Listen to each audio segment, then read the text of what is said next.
أعوذ بالله من الشيطان الرجيم. بسم الله الرحمن الرحيم. أتى أمر الله فلا تستعجلوه سبحانه وتعالى عما يشركون.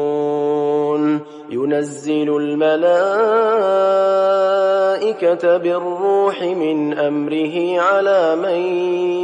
يشاء من عباده أن أنذروا أنه لا إله إلا أنا فاتقون. خلق السماوات والأرض بالحق تعالى عما يشركون. خلق الإنسان من نطفة فإذا هو خصيم مبين. والأنعام خلقها لكم فيها دفء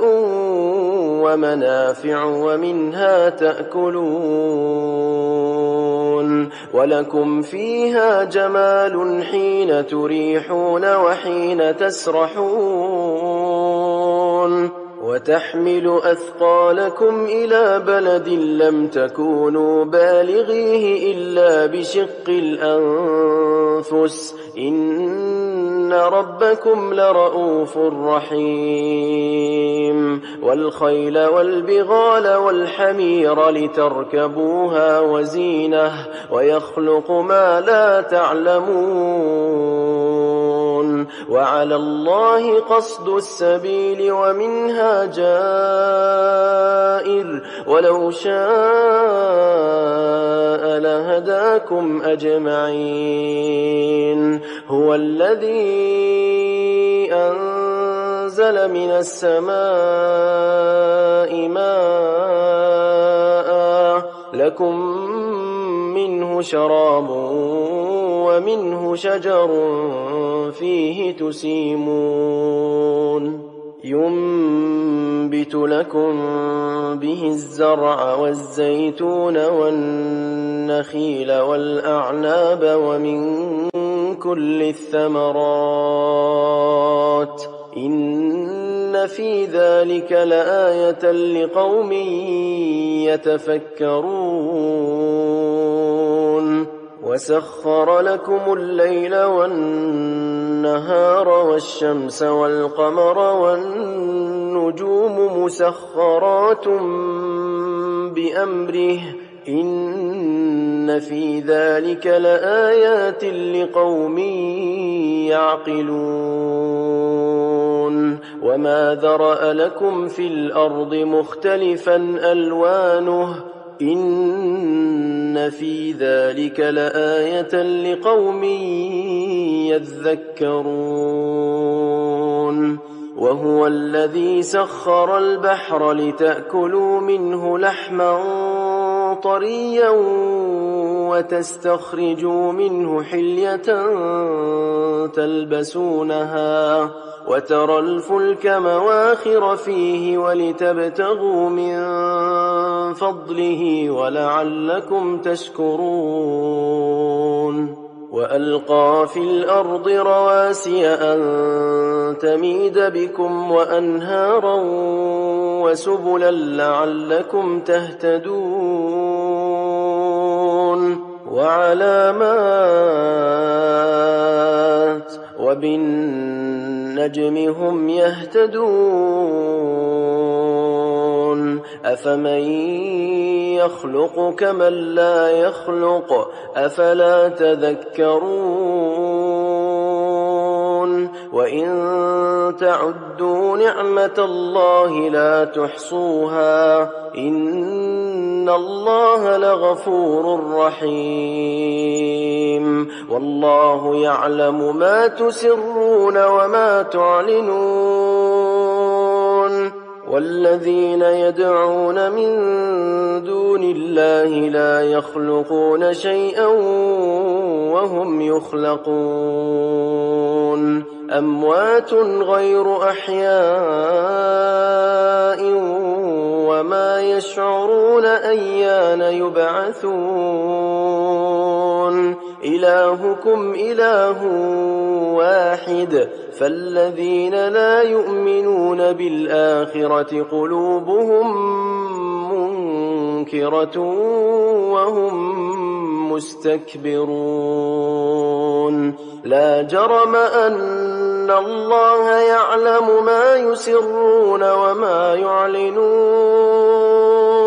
إنه لا يحب المستكبرين وإذا قيل لهم ماذا أنزل ربكم قالوا أساطير الأولين ليحملوا أوزارهم كاملة يوم القيامة ومن أوزار الذين يضلونهم بغير علم ألا ساء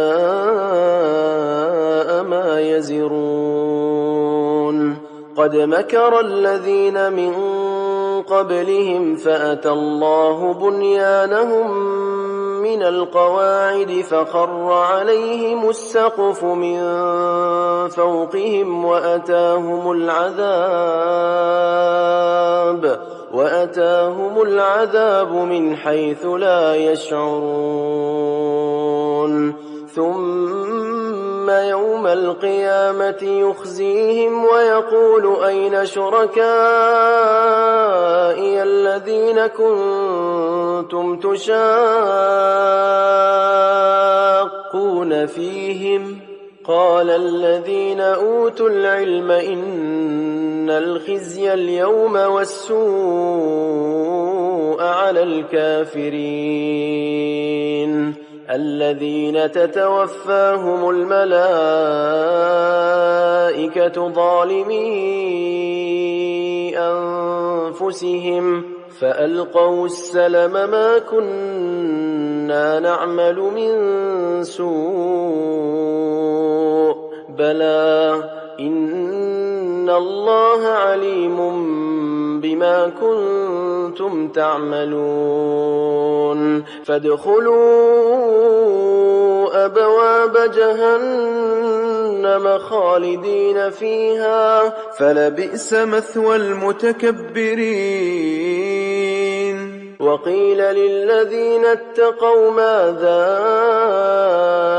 أنزل ربكم قالوا خيرا للذين أحسنوا في هذه الدنيا حسنة ولدار الآخرة خير ولنعم دار المتقين جنات عدن يدخلونها تجري من تحتها الأنهار لهم فيها ما يشاءون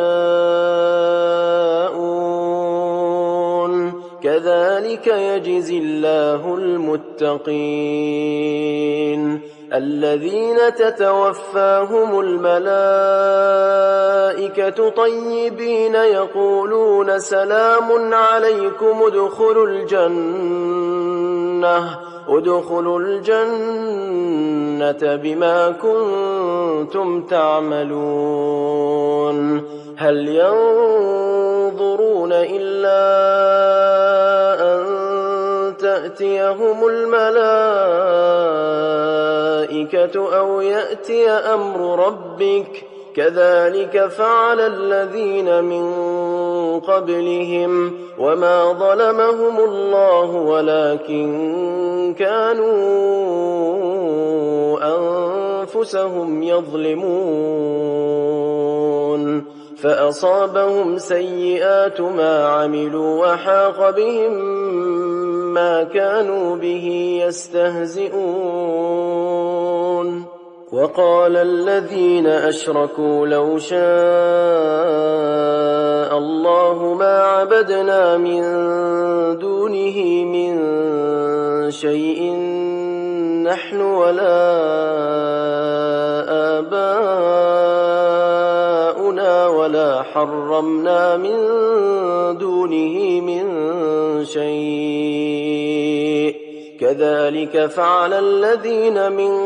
قبلهم فهل على الرسل إلا البلاغ المبين ولقد بعثنا في كل أمة رسولا أن اعبدوا الله واجتنبوا الطاغوت فمنهم من هدى الله ومنهم من حقت عليه الضلالة فسيروا في الأرض فانظروا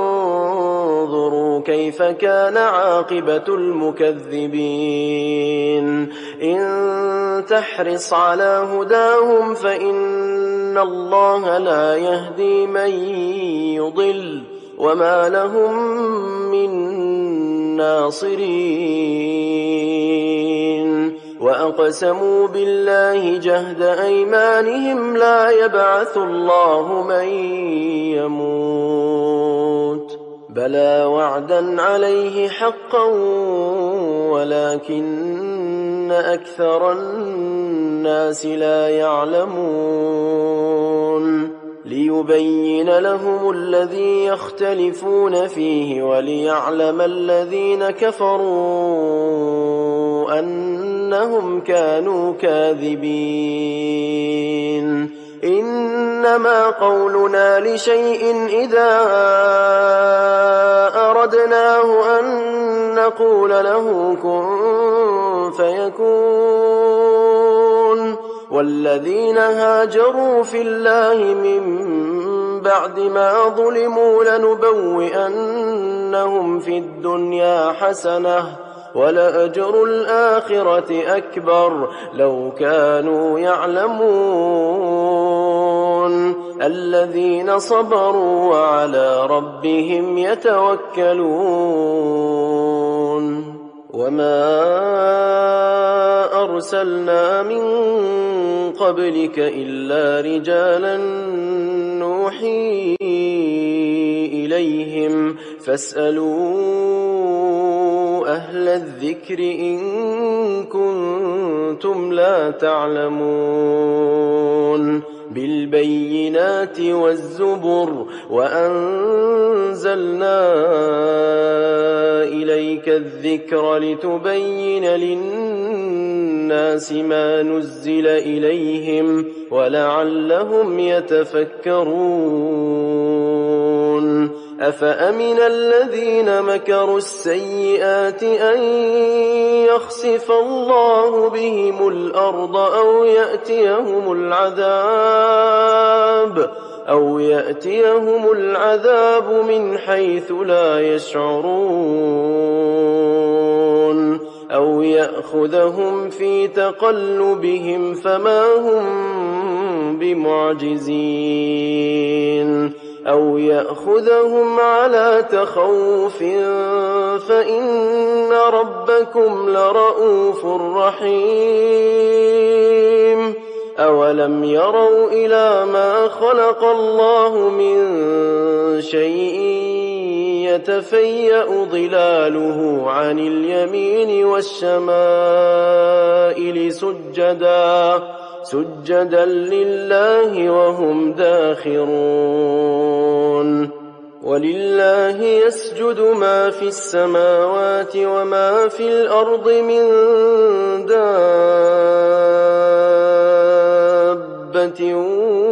والملائكة وهم لا يستكبرون يخافون ربهم من فوقهم ويفعلون ما يؤمرون وقال الله لا تتخذوا إلهين اثنين إنما هو إله واحد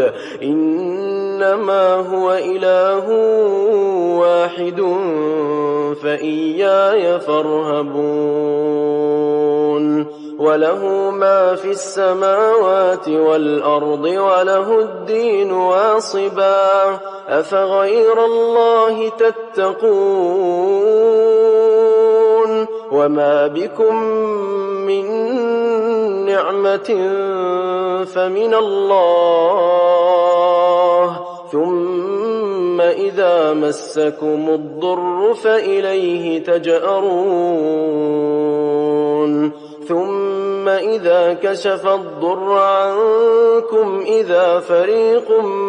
منكم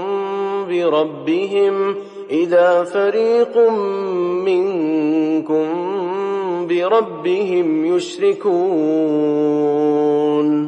ليكفروا بما آتيناهم فتمتعوا فسوف تعلمون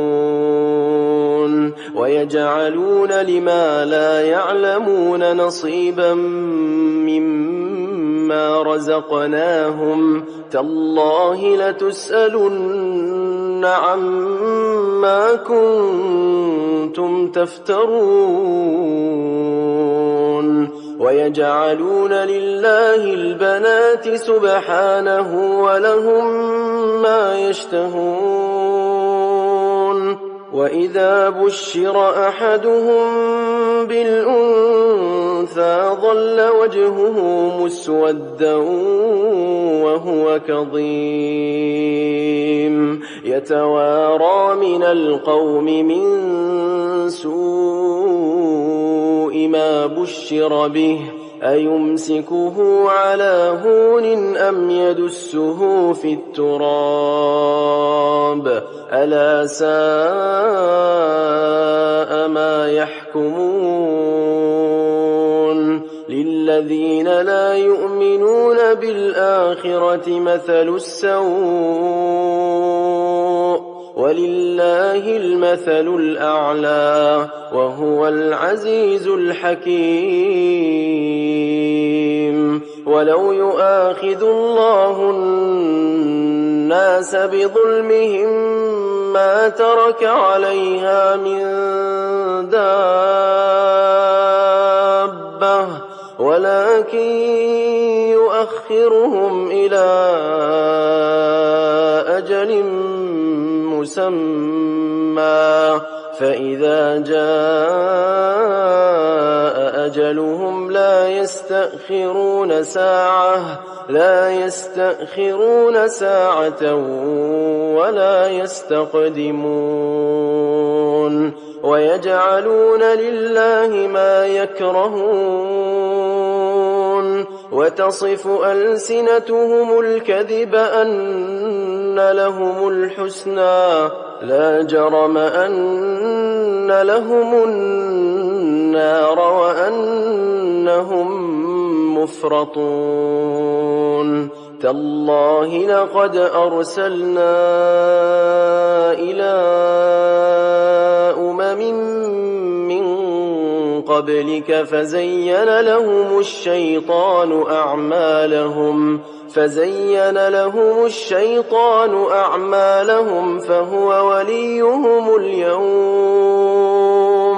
فهو وليهم اليوم ولهم عذاب أليم وما أنزلنا عليك الكتاب إلا لتبين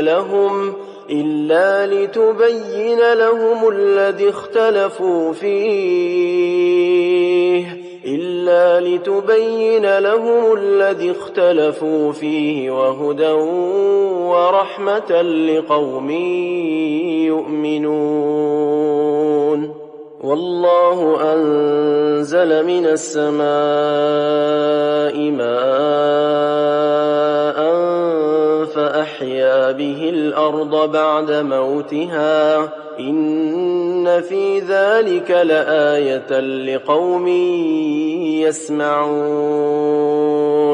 وإن لكم في الأنعام لعبرة نسقيكم مما في بطونه من بين فرث ودم لبنا خالصا سائغا للشاربين ومن ثمرات النخيل والأعناب تتخذون منه سكرا ورزقا حسنا إن في ذلك لآية لقوم يعقلون وأوحى ربك إلى النحل أن اتخذي من الجبال بيوتا ومن الشجر ومما يعرشون ثم كلي من كل الثمرات فاسلكي سبل ربك ذللا يخرج من بطونها شراب مختلف ألوانه فيه شفاء للناس إن في ذلك لآية لقوم يتفكرون والله خلقكم ثم يتوفاكم ومنكم من يرد إلى أرذل العمر لكي لا يعلم بعد علم شيئا إن الله عليم قدير والله فضل بعضكم على بعض في الرزق فما الذين فضلوا براد رزقهم على ما ملكت أيمانهم فهم فيه سواء أفبنعمة الله يجحدون والله جعل لكم من أنفسكم أزواجا وجعل لكم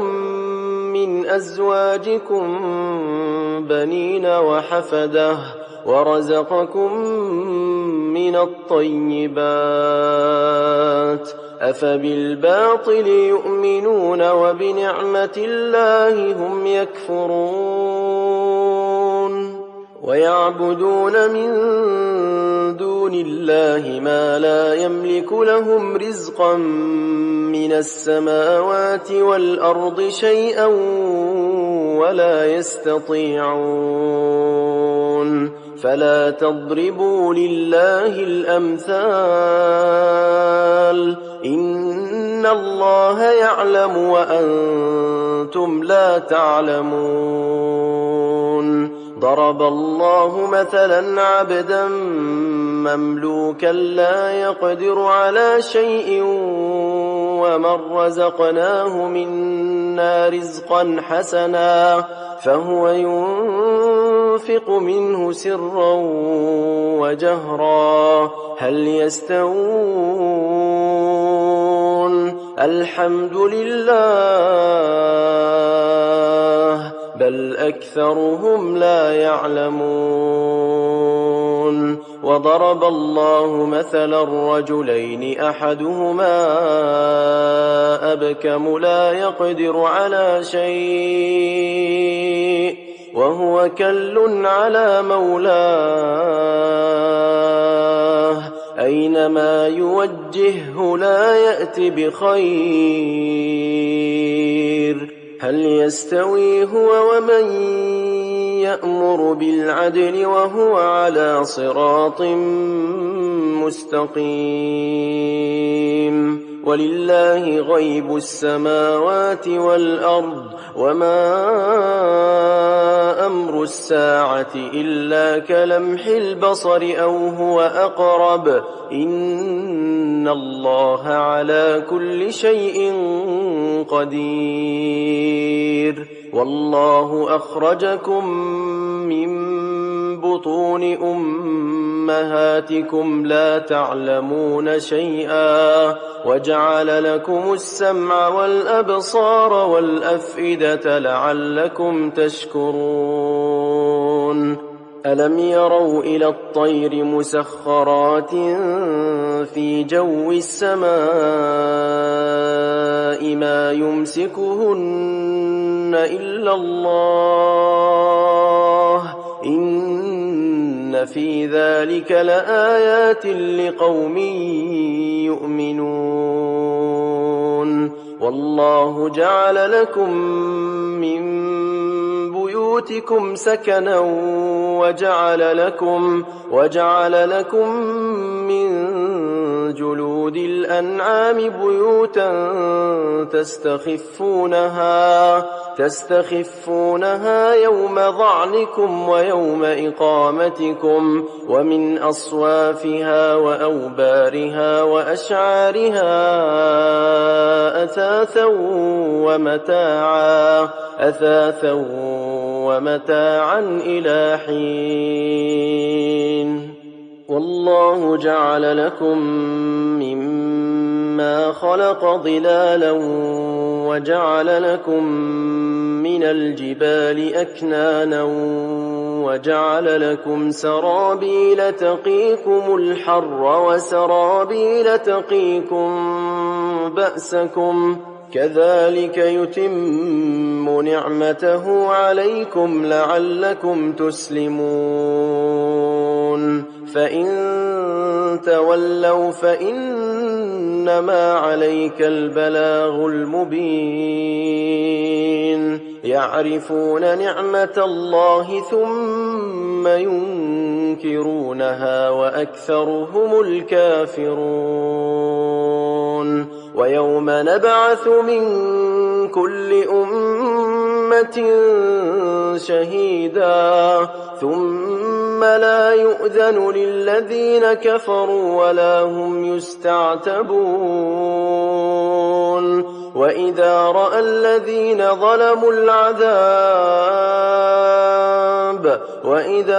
الذين ظلموا العذاب فلا يخفف عنهم ولا هم ينظرون وإذا رأى الذين أشركوا شركاءهم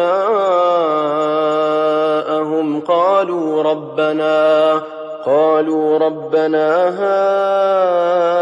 هؤلاء شركاؤنا الذين كنا ندعو من دونك فألقوا إليهم القول إنكم لكاذبون وألقوا إلى الله يومئذ السلم وضل عنهم ما كانوا يفترون الذين كفروا وصدوا عن سبيل الله زدناهم عذابا فوق العذاب بما كانوا يفسدون ويوم نبعث في كل أمة شهيدا عليهم من أنفسهم وجئنا بك شهيدا على هؤلاء ونزلنا عليك الكتاب تبيانا لكل شيء وهدى ورحمة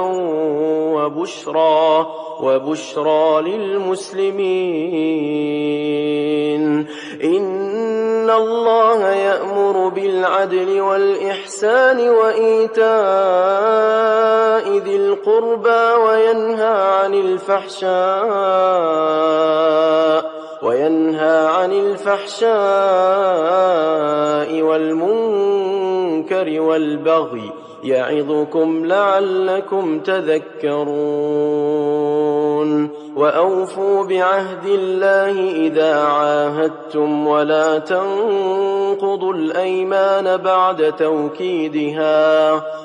تنقضوا الأيمان بعد توكيدها وقد جعلتم الله عليكم كفيلا إن الله يعلم ما تفعلون ولا تكونوا كالتي نقضت غزلها من بعد قوة أنكاثا تتخذون أيمانكم دخلا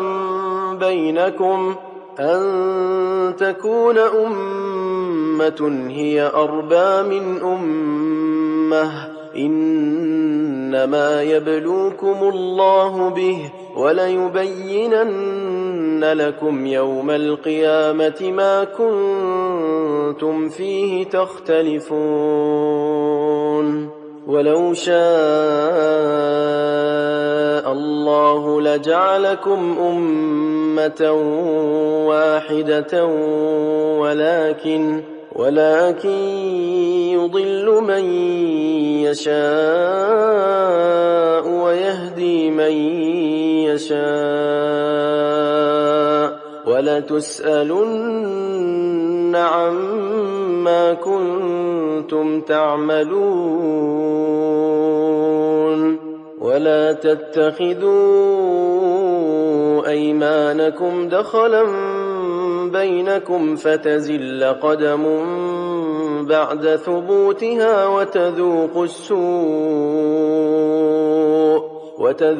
السوء بما صددتم عن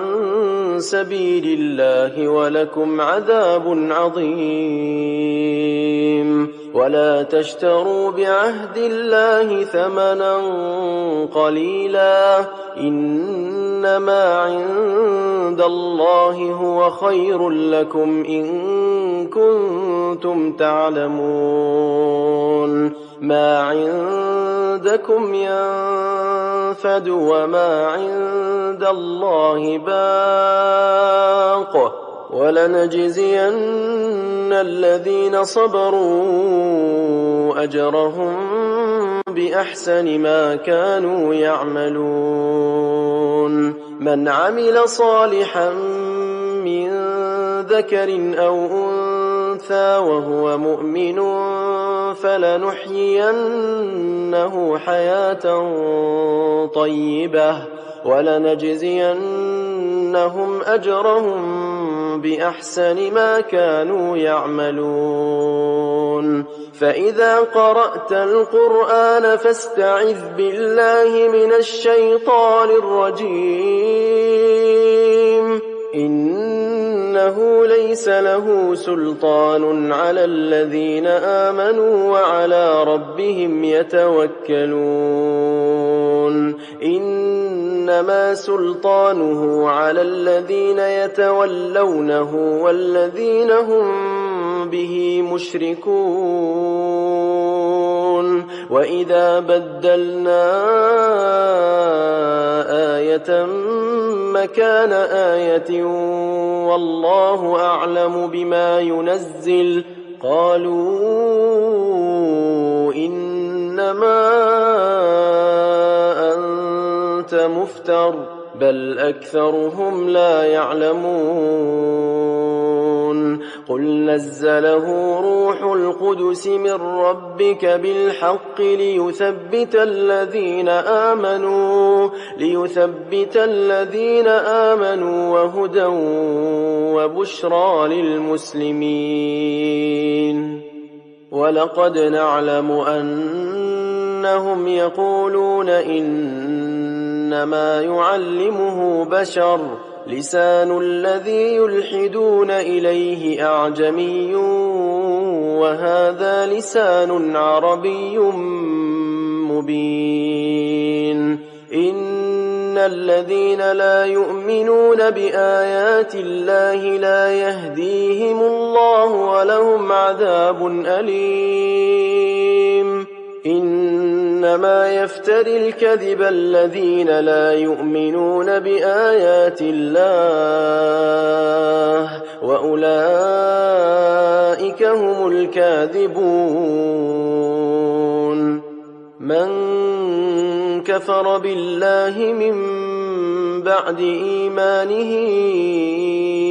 إلا من أكره وقلبه مطمئن بالإيمان ولكن من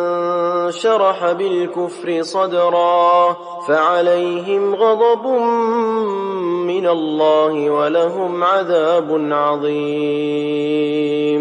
ذلك بأنه مستحب الحياة الدنيا على الآخرة وأن الله لا يهدي القوم الكافرين أولئك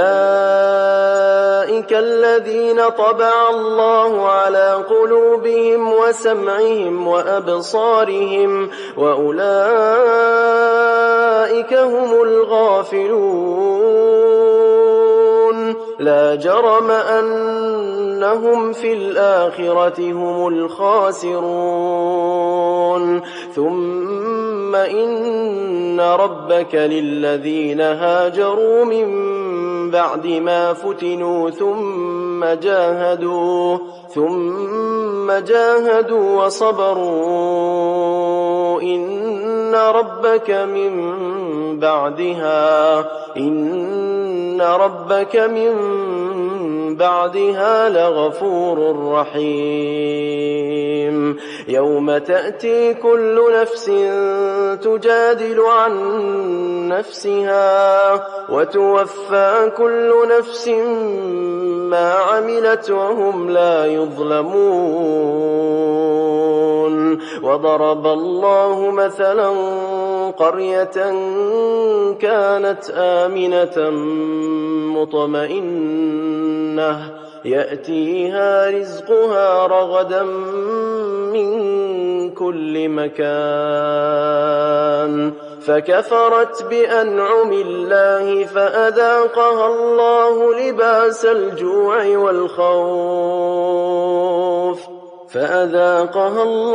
لباس الجوع والخوف بما كانوا يصنعون ولقد جاءهم رسول منهم فكذبوه فأخذهم العذاب وهم ظالمون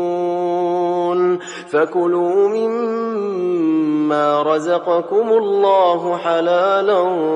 طيبا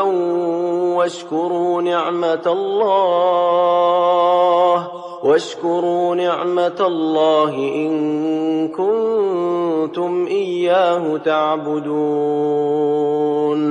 إنما حرم عليكم الميتة والدم ولحم الخنزير وما أهل لغير الله به فمن اضطر غير باغ ولا عاد فإن الله غفور رحيم ولا تقولوا لما تصف ألسنتكم الكذب هذا حلال وهذا حرام لتفتروا على الله الكذب إن الذين يفترون على الله الكذب لا يفلحون متاع قليل ولهم عذاب أليم وعلى الذين هادوا حرمنا ما قصصنا عليك من قبل وما ظلمناهم ولكن كانوا أنفسهم يظلمون ثم إن ربك للذين عملوا السوء بجهالة ثم تابوا من بعد ذلك وأصلحوا إن ربك من بعدها لغفور رحيم إن إبراهيم كان أمة قانتا لله حنيفا ولم يك من المشركين شاكرا لأنعمه اجتباه وهداه إلى صراط مستقيم وآتيناه في الدنيا حسنة وإنه في الآخرة لمن الصالحين ثم أوحينا إليك أن اتبع ملة إبراهيم حنيفا وما كان من المشركين إنما جعل السبت على الذين اختلفوا فيه وإن ربك ليحكم بينهم يوم القيامة فيما كانوا فيه يختلفون ادع إلى سبيل ربك بالحكمة والموعظة الحسنة وجادلهم بالتي هي أحسن إن ربك هو أعلم بمن ضل عن سبيله وهو أعلم بالمهتدين وإن عاقبتم فعاقبوا بمثل ما عوقبتم به ولئن صبرتم لهو خير للصابرين واصبر وما صبرك إلا بالله ولا تحزن عليهم ولا تك في ضيق مما يمكرون إن الله مع الذين اتقوا والذين هم محسنون